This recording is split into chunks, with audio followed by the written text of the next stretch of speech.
welcome to the Sports Box. The only opinion that matters. Hold. It's right here, baby. I am Mike aka Hampton Mike, along with my partner Brian, the Ranger of Tar. This is not in the budget.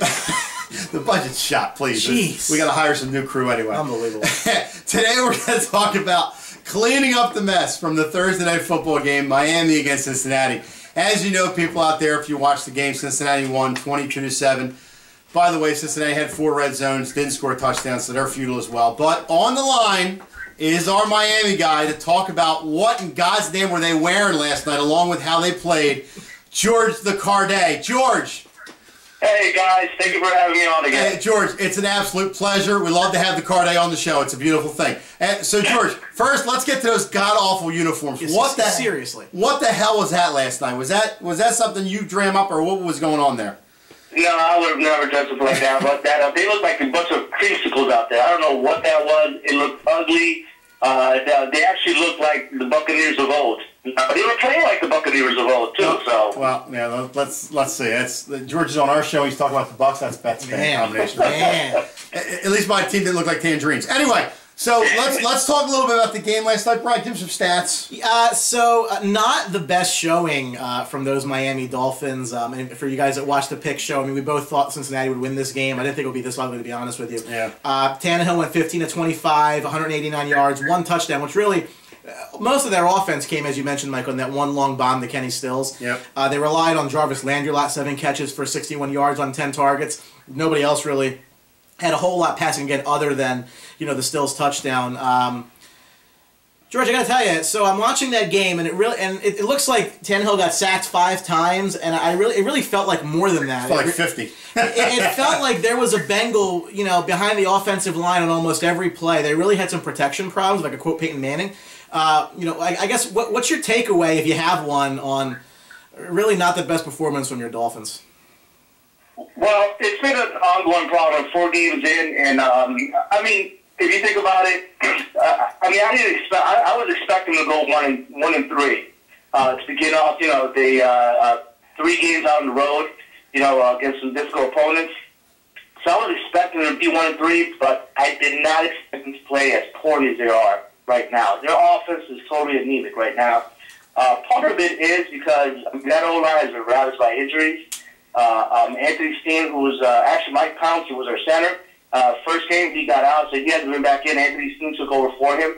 He got hurt last week against Cleveland. He's out. Brandon Albert was out again this week. So that's 3 people right there on our offensive line. So that has been an issue.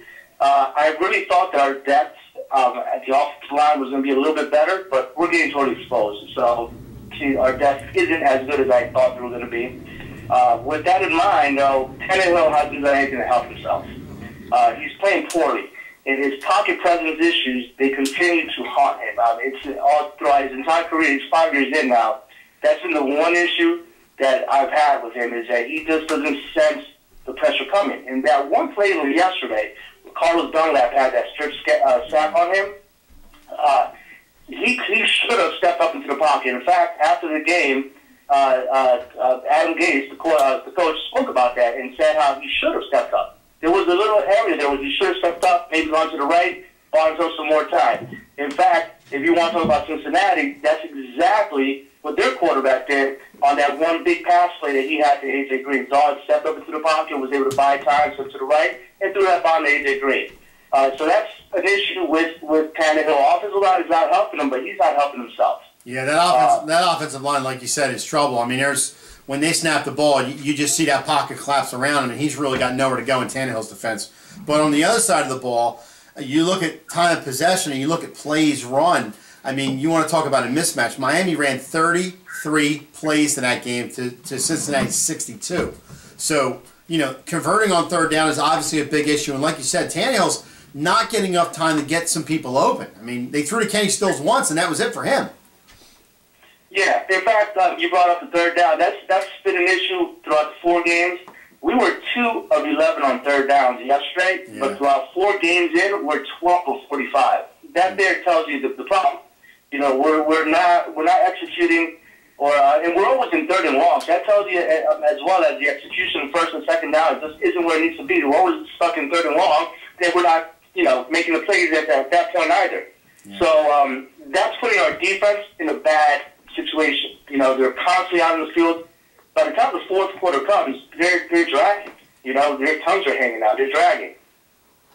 Well, the problem, too, is, and again, because your defense is on the field, I mean, that probably played a big role in A.J. Green going 10 catches, 173 yards, and a touchdown. He pretty much had almost as many yards receiving as Tannehill had throwing throughout that game. I mean, he really had a dominant performance. But I'm going to shine a little bit of sunshine on those Miami Dolphins. A little bit. We're going to take just a look forward at their schedule. Again, the 3 losses that they've had were all road games against very probable playoff teams in Seattle, who they played hard, New England, who they almost came, they stayed within 7, and the Bengals last night. The next 4 games, including the bye week, so there's 5 weeks here where Miami's going to have some home cooking. They're not leaving South Florida, and they have somewhat easy games. I wouldn't say the Steelers game's an easy game, but with Tennessee coming in, and then the Steelers, the Bills off, and then playing the Jets, they have some at least games that they can kind of turn it around. I don't think the schedule makers did the Dolphins no favors, and we said this in our preview of the season, that it was a pretty heavy load to start there. But they're getting a lot of their hard games or their tougher games out of the way now. If you're asking if I'm buying or selling the Dolphins, I'm actually buying the Dolphins here. I don't really like it by what I've seen, but I think part of what's been going on there is just really tough opponents, although you barely beat the Cleveland Browns, and that does concern me. Right. But I do think that they can turn this around, at least get a couple of wins, maybe get back to 500 by mid-November and see where the chips fall after that. I mean, my prediction at the beginning of the season was 8-8. I want to say that was my prediction, and I expected them to go 1-3 for the first 4 games. So they're right there record-wise. I did expect to see some improvement. Like I said earlier in the segment I did earlier, is that they're a young team and they have a new coach. So you're going to have, they're learning a new offensive system. So you're going to have some growing pains, and especially with that hard schedule in the beginning, I was expecting that to happen. But they played a lot more poorly than what I expected. But I'm hoping that they will, with a little bit of home cooking, like you said, and they got to get their starters back. They got to get themselves healthy, and hopefully with their starters back in, because our depth is, we're getting exposed. If our guys get hurt, the backups are not doing their jobs. The quality of play is gone down. So we got to get our guys healthy, and with the home cooking, then maybe we'll see if we'll get a little closer to 8-8. On a bright point with the defense, George, the defensive line did get a little pressure with Ndong Su getting in there and things to that effect, but just the secondary let them down. They were just letting Cincinnati catch the ball over the field. I mean, that's an issue for them. I can see that.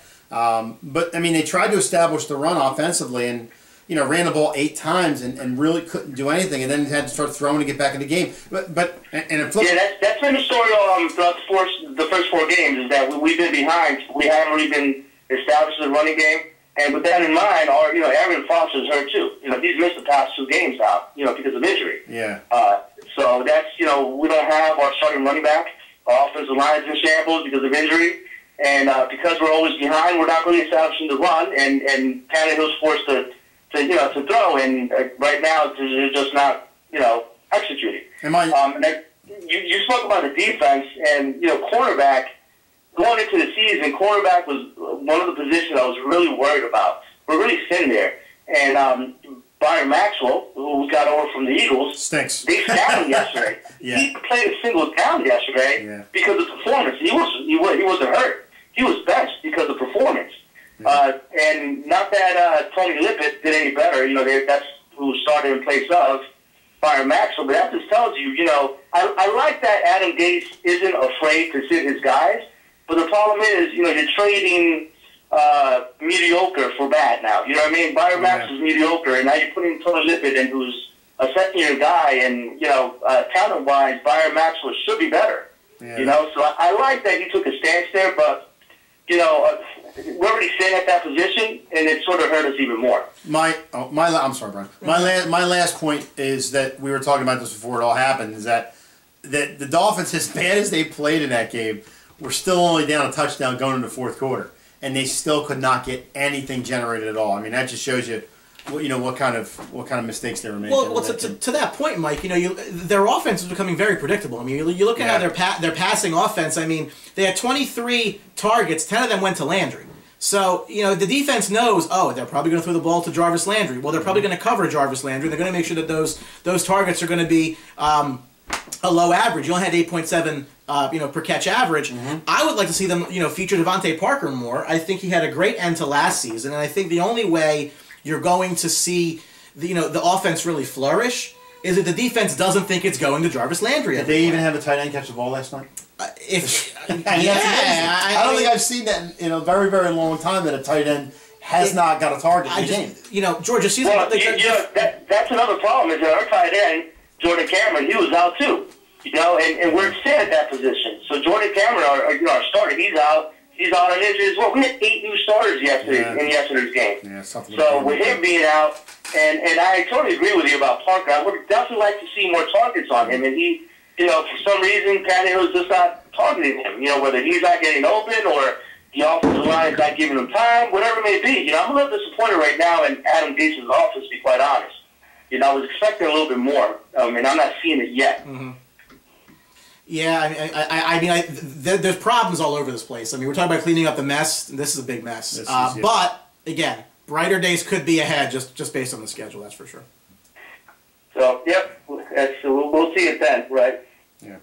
So, that's all the time we have today. We want to thank, of course, and accept no invitations, the one, the only Jorge Carde for coming on and talking about the Miami Dolphins. God-awful uniforms. I still can't get over his uniforms. You think they sold any of those? No. You think they sold? I think George bought one yesterday. So, George, we want to thank you for coming on as usual and keep an eye out for the Dolphins for us. So if anything comes up in the camp, we can always give you a buzz and get you on the show. Absolutely, man. Appreciate it, guys. No problem. We understand 22-7 was embarrassing. That's why you didn't come in the studio. But, we'll take the phone call anytime from you, pal. No problem, man. All right, so that's all the time we have for cleaning up the mess.